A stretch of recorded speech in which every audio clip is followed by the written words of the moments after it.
감사합니다. 오늘도 우리가 부족하지만 감히 하나님 앞에 설 수 없지만 우리 주 예수 그리스도의 크고 놀라운 은혜를 힘입어서 하나님 앞에 섰으며 또 우리가 하나님의 그 말씀을 듣기를 원합니다. 하나님께서 우리의 마음속에 정한 마음을 창조하시고 우리 안에 정직한 영을 새롭게 하셔서 주의 말씀을 듣고 깨닫는데 부족함이 없게 하여 주시옵소서. 말씀을 전하는 자가 선한 마음으로 말씀을 전하게 하시고 말씀을 듣는 자들 역시 선한 마음으로 주의 말씀을 듣게 하여 주시옵소서. 예수님 이름으로 기도합니다. 아멘. 저희가 지금 창세기 3장을 함께 공부하고 있습니다.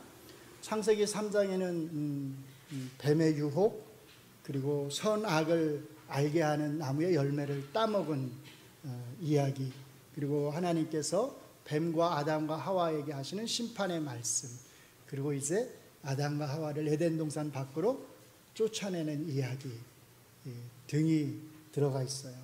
무슨 말이냐면 그만큼 중요한 이야기들이 이 안에 많이 담겨져 있다는 거예요.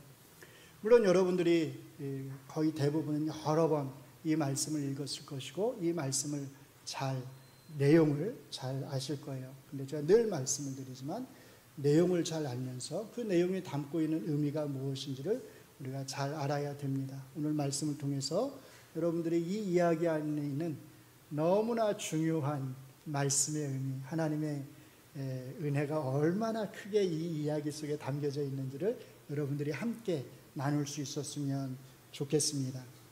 지난주에 제가 두 가지 질문을 하면서 말씀을 시작했었어요. 한번 정리해 보면, 라합의 창문에 걸어둔 그 붉은색 줄과 예수님의 십자가는 연관이 있다 없다? 없다고 말씀을 드렸어요. 또 오늘 본문에 나오는 하나님이 아담과 하와에게 지어주신 그 가죽옷과 동물 제사는 연관이 있다 없다? 없다고 말씀을 드렸어요. 이걸 잘 기억하셔야 되고, 이 설교를 하고 나니까 며칠 전에 또 우리 한 권사님이 저에게 오셔서 이렇게 말씀을 하시더라고요. 목사님, 제가 옛날에 이 이야기를 가지고 설교를 듣는데 가죽옷을 하나님이 해주신 가죽옷을 우리가 입어야 하듯이 우리가 그리스도로 옷을 입어야 된다고 하는 설교를 들었었어요. 그러더라고요. 여러분들도 들어보신 분 계시죠? 저도 그거는 까먹고 이렇게 잊고 있었는데 그 얘기를 딱 듣는 순간 맞아, 나도 그런 설교 들었었어. 이게 이제 다시 떠오르더라고요. 참 재밌죠? 가죽옷, 그리스도로 옷 입는 거 심상이 비슷하잖아요. 옷과 옷. 근데 그렇게 연결하면 이제 안 된다고 말씀을 드렸어요. 붉은색 줄, 붉음이라고 하는 것과 그리스도의 피, 붉은 피라고 하는 이 붉은색의 심상이 같다고 해서 이 둘을 우리가 연결하면 안 되는 것처럼 이 옷, 가죽옷, 그리스도로 옷 입는 거, 이 옷이라고 하는 심상이 같다고 해서 이게 이 가죽옷이 그리스도로 옷 입는 것을 가리키는 건 사실 아니라는 거예요. 그러니까 항상 우리가 성경을 해석할 때는 좀 주의할 필요가 사실은 있습니다. 그러면 가죽옷은 무슨 의미일까요? 제가 지난주 말씀드렸죠. 여기는 굉장히 중요한 의미가 담겨져 있다고요. 그런데 여기에 있는 가죽옷의 이 중요한 의미는 사실 그 자체로 중요한 것은 아니에요. 부차적인 의미에서 이 가죽옷이 중요한 의미를 담고 있어요. 부차적이다 그 말은 이게 조금 덜 중요하다 그런 의미가 아니라 다른 중요한 게 있는데 거기에 딸려서 어떤 중요한 의미를 가지고 있다는 거예요. 그러니까 우리가 이 가죽옷에 너무 집착하지 마시고 사실은 가죽옷보다 더 중요한 게 있어요. 더 중요한 질문이 있어요. 그게 뭐냐면 이겁니다. 하나님이 왜 아담과 하와를 에덴 동산에서 쫓아내셨을까 하는 거예요. 생각해 보셨나요? 하나님이 왜 아담과 하와를 에덴 동산에서 쫓아내셨을까요? 인간의 역사가 이어지게 하실 거라고 말씀을 하셨고 구원해 주시겠다고 하나님께서 바로 3장 15절에서 말씀을 하셨는데 하나님은 왜 아담과 하와를 에덴 동산 밖으로 쫓아내셨을까요? 주의 고통 속에서 땀을 흘리며 먹을 것을 위해서 수고하고 노동하며 살아가는 것이 얼마나 힘든 일인지, 아이를 낳는 그 해산의 고통이 얼마나 힘든 일인지를 한번 겪어보도록 쫓아내신 걸까요? 아니면 내 명령을 어겼으니까 너희가 내 명령을 어긴 대가가 얼마나 힘들고 고통스러운 삶인지를 한번 겪어보라고 하나님께서 이들을 에덴 동산에서 쫓아내셨을까요? 왜 쫓아내셨죠? 우리는 대개 이제 이렇게 생각을 해요. 죄를 지었으니까. 그렇죠? 아담과 하와가 하나님 말씀을 어기고 선악을 알게 하는 나무의 열매를 따먹었으니까, 죄를 지었으니까 그 대가로 심판하시기 위해서 아담과 하와를 쫓아내셨다, 이렇게 생각을 합니다. 물론 그게 틀렸다라고 하는 것은 아니에요. 그런데 더 중요한 의미가 사실 있다는 거죠. 또 이제 조금 더 성경을 세심하게 읽고 성경을 잘 안다고 생각하시는 분은 이렇게 대답을 하세요. 22절 말씀을 이제 제시를 합니다. 22절을 보시면 이렇게 말해요. 여호와 하나님이 이르시되 보라, 이 사람이 선악을 아는 일에 우리 중 하나같이 되었으니 그가 그의 손을 들어 생명나무 열매도 따먹고 영생할까 하노라. 자, 왜 쫓아내셨어요? 생명나무의 열매를 따먹고 영생할까 봐. 하나님이 불안해 하시는 걸까요? 이것들이 선악과를 따먹고 또 생명나무의 열매까지 따먹고 영생하면 어쩌지? 하나님이 지금 염려하시는 걸까요? 불안해 하시는 걸까요? 진짜로, 정말로 아담과 하와가 생명나무의 열매까지도 따먹고 진짜 영생하게 될까봐 하나님이 불안해서 이것들을 여기다 계속 두어서는 안 되겠구나, 쫓아내야 되겠구나, 지금 그렇게 말씀을 하시는 걸까요? 한번 잘 생각을 해보세요. 생명나무의 열매는 누가 따먹을 수 있을까요? 누가 따먹을 수 있죠? 죄가 없는 의인만 따먹을 수 있나요? 아니면 죄인도 생명나무의 열매를 따먹을 수가 있을까요? 요한계시록 마지막 장 22장, 누구에게 생명나무의 열매가 약속되어 있죠? 예수님을 믿는 사람들, 구원받은 사람들, 의인들에게만 생명나무의 열매가 약속되어 있잖아요. 아담과 하와가 하나님의 말씀을 어기지 않고 살았을 때, 그 말은 의인으로 살았을 때 그들은 생명나무의 열매를 따먹을 수가 있었잖아요. 그러니까 생명나무의 열매는 누구만 따먹는 거예요? 의인들만 따먹는 거예요. 죄인들은 사실 이 생명나무의 열매를 따먹을 수 있는 자격 자체가 없습니다. 그런데 아담과 하와는 이제 뭐가 됐어요? 의인이 아니라 죄인이 되었잖아요. 그럼 뭘 의미하겠어요?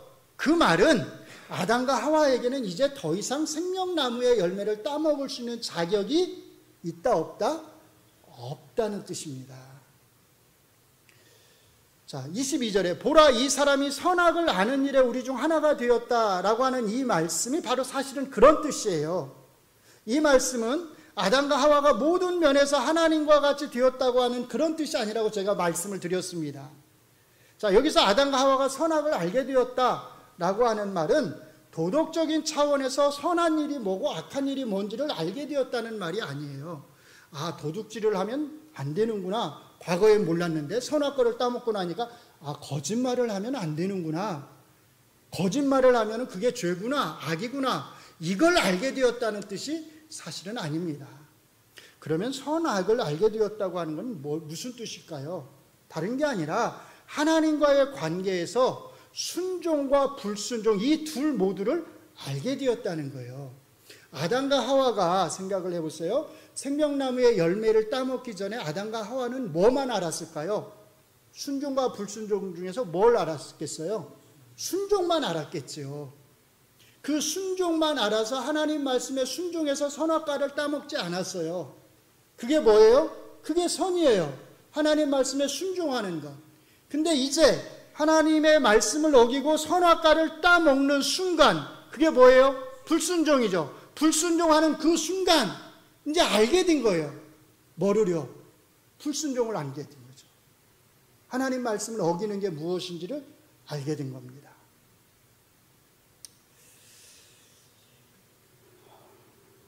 그러니까 아담과 하와가 선악을 알게 되었다라고 하는 그 말의 의미를 우리가 잘 바르게 이해한다면, 선을 안다고 하는 건 하나님의 말씀에 따라서 순종하며 살아가는 것, 악을 안다고 하는 것은 하나님 말씀에 불순종하는 것, 바로 그것을 알게 되었다는 겁니다. 자, 이제 여기서 주의하셔야 돼요. 자, 그러면 아담과 하와는 선도 알게 되고 순종도 알게 되고 이제는 불순종도 알게 되었으니까, 아담과 하와는 지금부터 순종을 하거나 불순종을 하거나 이 둘 중에 하나를 할 수 있는 그런 존재가 되었다고 하는 뜻일까요? 사실은 그런 게 아니라는 거예요. 선과 악을 아는 존재가 되었다고 하는 것은 50%의 가능성을 가지고서 내가 순종해야지, 내가 불순종해야지, 이런 자기의 자유로운 선택권을 가지고서 그렇게 살아갈 수 있는 그런 존재가 되었다고 하는 뜻이 사실은 아닙니다. 이 말씀의 뜻은 한번 하나님 말씀을 어기고 불순종하는 법을 아담과 하와는 이제 알아버렸어요. 그래서 이제 한번 그렇게 불순종을 알았기 때문에 이제는 순종이 어떤 건지를 알긴 알지만 그것을 하려고 하는 마음이 없고, 이제는 반복해서 뭘 하는 거예요? 계속 불순종을 하는 삶을 살아가는 존재가 되었다는 뜻이에요. 그러니까 그 본성 자체가 선을 향해 있지 않고 뭘 향해 있는 거예요? 악을 향해 있는 존재가 되었다는 뜻이죠. 그러니까 아담과 하와는 하나님의 뜻에 불순종하는 온전한 죄인으로밖에는 이제 살아갈 수가 없는 것입니다. 그러니까 죄가 없는 사람만 따먹고 영생할 수 있는 이 생명나무의 열매를 따먹을 수 있는 자격이 있어요, 없어요? 이젠 없는 거예요. 이제 더 이상 따먹을 수 있는 자격이 없습니다. 22절에 나오는 말씀, 그가 그의 손을 들어 생명나무 열매도 따먹고 영생할까 하노라 라고 하는 이 말씀은 이 죄인이 생명나무의 열매를 따먹고 진짜로 영생하게 되면 어쩌지? 라고 하는 하나님의 그 불안한 마음, 염려하는 마음을 표현하는 게 아니라, 아담과 하와에게는, 이제 이들에게는 이 생명나무의 열매를 더 이상 따먹을 자격이 없다는 말씀, 더 이상 이 생명나무의 열매를 따먹도록 허용해서는 안 된다고 하는 하나님의 뜻을 사실은 표현하는 것입니다. 쉽게 말하면, 간단하게 정리하면 이런 말이에요. 아담과 하와는 이제 더 이상 이 에덴 동산에서 살 수가 없다는 거예요. 그게 포인트입니다. 죄인의 몸으로는 에덴 동산에서 살 수가 없다는 거예요. 자, 그러면 아담과 하와는 어떻게 해야 될까요? 에덴 동산에서 살 수 없으니까 둘 중에 한 가지 가능성이 있는 거예요. 한 가지 가능성은 뭐냐면, 에덴 동산에서 더 이상 살 수 없으니까 영원히 죽는 겁니다. 영원히 하나님이 아담과 하와를 멸하셔서 이 땅에서 사라지게 하는 거예요. 나머지 한 가지 가능성은 뭘까요? 에덴 동산에서 살 수 없으니까 어디에서요? 에덴 동산 밖에서 살게 하는 거예요. 에덴 동산에서 쫓아내는 겁니다. 그래서 밖에서, 에덴 동산 밖에서 살게 하는 겁니다. 그러니까 하나님이 아담과 하와를 에덴 동산 밖으로 쫓아내신 것, 이게 이제 중요한데, 그것은 다른 이유가 있는 게 사실은 아니에요. 살라고. 뭐 하라고요? 살라고. 어떻게든지 살라고. 죄인의 몸으로라도 살라고. 그들을 살리려고 하나님이 쫓아내신 것입니다. 물론 생명나무가 없는 이 에덴 동산 밖에서의 삶은 당연히 고통스러울 겁니다. 당연히 고난과 고통, 어려움들로 가득 차 있을 것입니다. 왜냐하면 죄인의 몸으로 계속 살아가야 하고, 아담과 하와의 죄로 인해서 인간만 타락한 것이 아니라 온 땅 전체가 다 타락을 했기 때문이죠. 이 에덴 동산 밖에서는 온갖 자연재해들이 그들을 기다리고 있을 것입니다. 홍수가 있을 것이고, 파도가 있을 것이고, 천둥 번개가 있을 것이고, 기근이 있을 것이고, 땅들이 엉겅퀴를 낼 것입니다.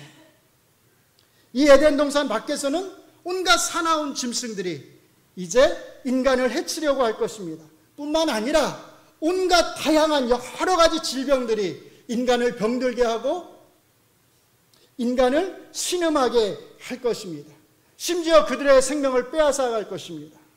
더 나아가서 이 에덴 동산 밖에서는 이제 누구나가 다 예외 없이 죽음이라고 하는 것을 맛보아야 할 것입니다. 그렇지만 그럼에도 불구하고 이런 고통과 고난과 죽음 속에서도 어떻게든 살라고, 그들을 살리려고 사실은 하나님이 내쫓으신 겁니다. 왜요? 그렇게 살아있으면, 멸망하지 않고 그렇게 살아있으면, 생명을 유지하고 있으면 육체적으로는 이런저런 고통과 고난을 당하고 결국은 죽음을 맛보아야 할지 모르지만, 이게 중요합니다. 영원히 죽지 않고 다시 살 수 있는 길을, 생명의 길을, 구원의 길을 하나님이 만들어 주실 것이기 때문입니다. 지금은 에덴 동산 밖으로 쫓겨나지만, 그래서 힘겨운 삶을 살아가야 하지만 언젠가는 다시 에덴으로 돌아오도록, 그래서 다시 생명나무의 열매를 먹을 수 있도록 하나님이 해 주실 것이기 때문입니다. 자, 그러니까 왜 쫓아내시는 거예요? 살라고, 살리려고. 잠시 죽을지 모르지만 살리려고 하나님이 쫓아내신 겁니다. 지금은 쫓겨나지만 언젠가는 다시 돌아오도록 하려고 그들을 쫓아내시는 겁니다. 놀랍지 않나요? 하나님의 은혜가 정말로 놀랍지 않습니까? 생명나무의 열매를 따먹지 못하도록 영원히 멸망시켜도 될 텐데 그렇게 하지 아니하시고 에덴 동산 밖으로 내쫓으신 이 은혜가 얼마나 놀랍습니까? 그러니까 이것은 단순히 하나님이 심판만 하시는 것이 아니라 그 심판 안에 하나님의 놀라운 헤아릴 수 없는 그 누구도 헤아릴 수 없는, 알지 못했던, 천사들도 알지 못했던 그 하나님의 놀라운 구원의 계획과 은혜가 여기에 담겨져 있는 것입니다. 하나님이 아담과 하와를 쫓아내시기 전에 해주신 가죽옷은 사실은 이것을 보여주는 거예요. 다시 돌아오도록 하겠다. 내가 다시 돌아오도록 하겠다라고 하는 이 하나님의 은혜의 표, 그게 뭐예요? 그게 가죽옷이에요. 내가 너를 지금은 이 에덴 동산 밖으로 쫓아내지만 너희가 더 이상 이곳에서는 살 수 없기 때문에 내가 너희를 지금은 에덴 동산 밖으로 쫓아내지만 내가 여전히 너희를 사랑한다 라고 사실은 말씀을 하시는 겁니다. 그 증표가 가죽옷입니다. 그러니까 이것은 단순히 야, 니네가 해 입은 그 나뭇잎 그 옷은 얼마 못 가니까 더 오래 입으라고 가죽옷을 해 입히신 게 아니에요. 물론 나뭇잎으로 한 옷보다는 가죽옷이 더 오래 가겠죠. 그렇죠? 그런 의미도 아마 거기 들어가 있을 거예요. 그러나 그렇게 더 오래 가는 가죽옷을 해 입히신 것, 그 안에는 내가 여전히 너희를 사랑한다라고 하는 사실 그 메시지가 들어가 있다는 겁니다. 제가 신학교 다닐 때 우리 저희에게 이제 구약을 가르치시는 교수님이 이 부분을 설명을 하시면서 한 가지 비유를 들어서 설명을 해주셨는데 지금도 아주 생생하게 제가 그 설명을 기억을 해요. 뭐라고 하셨냐면 이렇게 말씀을 하셨어요. 너무나 아빠의 속을 썩이는 아들이 한 명 있습니다. 아버지가 보기에 이 아들을 더 이상 감당을 할 수가 없는 거예요. 얼마나 속을 썩이는지. 그러니까 아빠가 이제 화가 나잖아요. 너무 속상하잖아요. 그러면 이제 우리가 대개 이제 그게 극에 달하면 이제 저절로 튀어나오는 말이 있어요. 그게 뭐죠? 너 집 나가. 이러잖아요. 사실 너 집 나가 이러잖아요. 근데 또 꼭 말을 안 듣는 이 자식들이 또 이런 말은 또 잘 순종을 해요. 그래서 이 말에 순종해서 아들이 집을 나갑니다. 그런데 그렇게 집을 나가는 이 아들의 뒤를 향해서 아버지가 이렇게 소리칩니다. 야, 이 담요라도 가지고 나가야지 하면서 담요를 던져줍니다.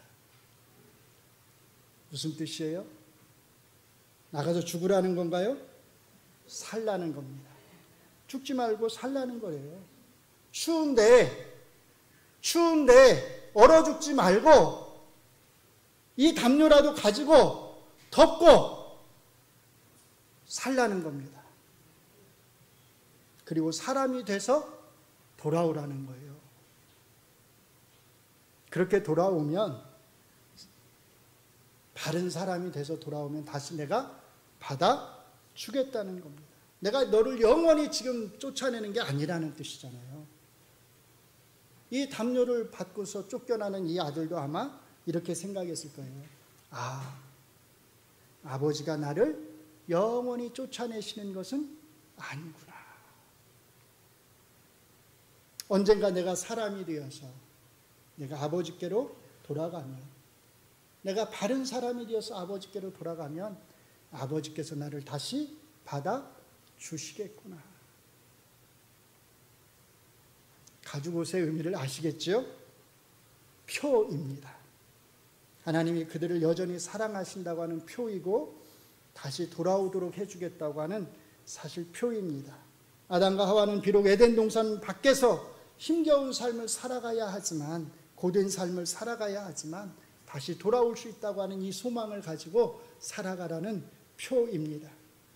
사실 아담은 하나님께서 창세기 3장 15절 말씀을 하셨을 때 이것을 이미 알고 있었어요. 그래서 이 소망을 담아서, 다시 돌아올 수 있다고 하는 이 소망을 담아서 자기 아내의 이름을 뭐라고 지었냐면 하와 이렇게 지었다고 말해요. 하와 무슨 뜻이냐면 living, 살아있는, 죽는 게 아니라 살아있는 이란 뜻이에요. 그래서 우리말을 성경에 보시면 어떻게 번역했냐면 모든 산자의 어머니, 살아있는 모든 자의 어머니, 살아있는 삶에 대한, 생명에 대한 소망을 담아서 자기 아내, 와이프의 이름을 하와라고 지어준 겁니다. 그러니까 이 하와라고 하는 이름은 그냥 영희, 순희, 철수, 호영이 이런 이름하고는 차원이 다른 거예요. 하나님이 약속하신 그 약속에 대한 믿음이 그 하와야라고 하는 이름 안에 들어가 있고, 우리가 잠시 죽을지 모르지만 영원히 다시 살 수 있겠구나라고 하는 그 생명에 대한 소망이 이 이름 안에 사실은 들어가 있는 겁니다. 하나님이 아담과 하와에게 해주신 그 가죽옷은 아담의 이 믿음이 틀리지 않았다고 하는 것, 아담이 가지고 있는 이 소망이 틀리지 않았다고 하는 것, 이 소망이 반드시 이루어지리라고 하는 것을 하나님께서 보여주시는 증표입니다. 그러니까 가죽옷이 동물제사나 그리스도의 옷을 나타내지 않지만, 그럼에도 불구하고 여기에는 너무나 놀라운, 너무나 굉장한, 엄청난 하나님의 사랑과 약속이 이 안에 들어가 있는 겁니다. 자, 한 번 더요. 하나님이 아담과 하와를 왜 쫓아내셨다고요? 살리려고, 살라고 쫓아내신 겁니다. 그 사는 방법은 다른 게 아닙니다. 하나님이 창세기 3장 15절에서 뱀에게 하신 그 심판의 말씀 속에 들어있는 그 약속을 믿고 또 소망하면서 하나님이 살려주시리라고 하는 그 소망을 믿고 살아가는 겁니다. 메시아에 대한 소망을 가지고 살라는 겁니다. 그리고 다시 돌아오라는 거죠. 내가 쫓겨났던 곳으로, 죄가 없는 곳으로, 영원히 살 수 있는 곳으로, 다시는 죽지 않는 그곳으로 돌아오라고 하나님이 내쫓으신 겁니다. 이 땅에서 삶은 힘들 수밖에 없어요. 당연한 겁니다. 왜? 우리는 어디에 있으니까요? 에덴 동산 밖에 있으니까. 우리는 에덴 동산 밖에서 살아가기 때문에 이 땅에서의 삶이 힘들 수밖에 없습니다. 죄인으로 사는 것이 힘들지 않다면, 그것이 고난이 아니라면 그곳이 에덴 동산이겠죠. 그런데 우리는 에덴 동산 밖에 있다고 하는 것을 항상 기억하셔야 합니다. 그러나 이것이 다가 아닙니다. 성경의 이야기는 아담과 하와가 에덴 동산에서 쫓겨나는 것으로 시작되지만, 그러나 다시 돌아오는 것으로, 에덴 동산에 다시 돌아와서 하나님이 약속하신 그 생명의 열매를 따먹고 영생하는 것으로 성경의 이야기는 끝납니다. 여기에 우리의 소망이 있습니다. 이 에덴 동산 밖에서 지금 온갖 고통을 당하면서 살아가는 우리의 소망이 바로 여기에 있는 것입니다. 우리에게 돌아갈 곳이 있다는 거예요. 우리가 지금은 잠시 고통을 당하지만, 온갖 자연재해로 인해서 엄청난 고통을 겪을 수밖에 없지만, 이런저런 질병으로 인해서 온갖 고통을 당할 수밖에 없지만, 말할 수 없는 고난 속에서 우리가 살아갈 수밖에 없지만, 그리고 그 끝에는 육체적인 죽음이 우리 모두를 기다리고 있지만, 우리의 생명은 그것으로 끝나는 것이 아니라 다시 돌아갈 곳이, 다시 우리가 돌아갈 곳이 있다는 겁니다. 그곳에는 영원한 생명이, 생명나무의 열매가 우리를 기다리고 있다는 겁니다. 아시겠습니까? 쫓겨났기 때문에 이 소망이 생긴 거예요. 쫓겨났기 때문에 이 소망이 우리에게 있는 겁니다. 하나님이 에덴 동산에서 더 이상 살 수 없는 아담과 하와를 영원히 멸하지 아니하시고 쫓아내셨기 때문에, 쫓아내시는 은혜를 베푸셨기 때문에 우리에게 이 소망이 생긴 것입니다.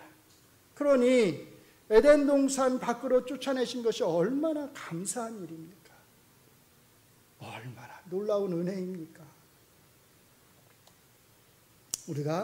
우리 모두가 정말로 깊이 마음 깊이 이 하나님의 은혜에 감사할 수 있었으면 좋겠습니다.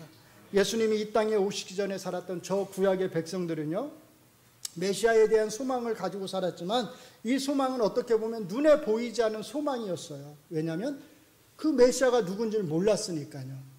그런데 우리 신약의 시대를 살아가는 우리들은 그 메시아가 누군지를 알잖아요. 그러니까 우리는 눈에 보이지 않는 소망을 붙들고 있는 것이 아니라 너무나 명백하게 우리의 두 눈으로 바라보는 너무나 확실한 소망을 우리는 붙들고서 살아가는 겁니다. 예수님을 통해서 하나님이 이 창세기 3장 15절의 말씀을 이미 성취하셨기 때문입니다. 이미 이루어진 약속을 우리는 붙들고 살아가는 거예요. 그러니까 우리는 구약의 그 성도들도 물론 소망을 가지고 살아갔지만 그들보다 더 확실한 소망을 가지고서, 우리는 성취된 소망을 가지고서 살아가는 것입니다. 이보다 더 확실한 소망이 어디에 있겠습니까? 사랑하는 성도 여러분, 바로 이것이 우리가 가진 소망입니다. 너무나 확실한 소망입니다. 하나님이 이미 예수님을 통해서 이루시고 성취하신 소망입니다. 이 은혜를 알아야 합니다. 그냥 성경만 읽어서는 안 되고, 하나님이 죄를 지은 아담과 하와를 에덴 동산 밖으로 쫓아내셨구나. 오랫동안 입으라고 나뭇잎으로 지은 옷 대신에 가죽옷을 해 입히셨구나. 그래도 하나님이 쫓아내시면서 신경 좀 쓰셨네. 좀 배려 좀 하셨네. 신경 쓰고 배려해 주신 정도가 아닙니다. 그것은 말할 수 없는, 이루 헤아릴 수 없는 사실은 사랑을 베푸신 것입니다. 말씀을 정리합니다. 우리는 지금 에덴 동산 밖에서 살아갑니다. 힘든 삶을 우리가 살아가고 있지만, 그러나 소망이 있는 삶을 우리는 살아가고 있습니다. 고난보다 더 큰 소망이, 우리가 당하는 고통보다 더 놀라운 소망이 우리 안에 있습니다. 그런데 우리가 당하는 고통, 고난, 그 어려움이 끝이 아닙니다. 그게 다가 아닙니다. 이 고난 속에서, 이 고통 속에서 하나님께서 우리에게 소망을 주셨습니다. 사랑하는 성도 여러분, 우리에게는 다시 돌아갈 에덴 동산이 있음을, 약속되어 있음을 믿으시기 바랍니다. 우리가 그곳으로 돌아가면 이제 우리가 마음껏 따먹을 수 있는 생명나무의 열매가 있음을, 약속되어 있음을 믿으시기 바랍니다. 우리에게는 구약의 성도들이 가졌던 그 소망보다 더 확실한 소망이 있습니다. 우리는 돌아갈 수 있습니다. 그리고 우리는 반드시 돌아갈 것입니다. 이 소망을 끝까지 붙들면서 믿음으로 사시는 우리 동작중앙교회 성도님들이 되시기를 바랍니다. 오늘 말씀을 생각하면서, 이 하나님의 은혜를 생각하면서 우리가 한번 믿음의 고백을 같이 한번 했으면 좋겠습니다. 같이 한번 읽겠습니다. 하나님, 살라고 잠시 죽지만 영원히 살라고 쫓아내 주셔서 감사합니다. 기도하겠습니다. 하나님 감사합니다. 살라고, 우리를 살리려고 쫓아내 주셔서 정말로 감사합니다. 우리 주 예수 그리스도에 대한 소망을 붙들고 살라고, 다시 돌아갈 수 있도록 은혜를 베풀어 주신 것을 감사합니다. 그날까지, 우리가 다시 돌아가는 그날까지 생명나무의 열매를 따먹고 우리가 영원히 영생을 누릴 수 있는 그날까지, 우리가 이 땅에서 많은 고난과 고통을 당하지만 그럼에도 불구하고 소망을 가지고 기쁨으로, 감사함으로 주님과 함께 동행하면서 이 모든 것을 이겨나가면서 살아가게 하여 주시옵소서. 예수님 이름으로 기도합니다. 아멘.